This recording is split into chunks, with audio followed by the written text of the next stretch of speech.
अंबरनाथ नगर परिषद निवडणूक 2025 याची सुरुवात झालेली आहे। सध्या आदर्श आचारसंहिता काळामध्ये भारतीय जनता पक्षाकडून त्यांचे संभावित नगराध्यक्ष पदाचे उमेदवार, त्याचबरोबर शहराध्यक्ष व इतर पदाधिकारी यांच्या फोटोचे पॅम्पलेट व भारतीय जनता पक्षाच्या नावाच्या बॅनरवरती खुलेआमपणे नागरिकांना प्रलोभन दिलं जात आहे। त्यामध्ये TV, fridge, mixer, washing machine व इतर भेटवस्तू साहित्य खुलेआमपणे लकी ड्रॉच्या माध्यमातून वाटण्यात येत आहे। अंबरनाथ नगर परिषद हद्दीतील बोर विद्या मंदिर, भास्कर नगर, त्याचबरोबर शोभा ग्राउंड, अंबरनाथ पश्चिम या दोन्ही ठिकाणी यांचे हे कार्यक्रम खुलेआमपणे सुरू आहेत।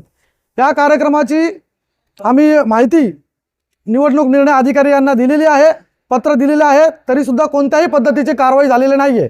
भरारी पथकाचे जे प्रमुख आहेत ते देखील याच्यावरती कारवाई करायला घाबरतात की काय, असं आमच्या सर्व शिवसेना पदाधिकाऱ्यांचं म्हणणं आहे।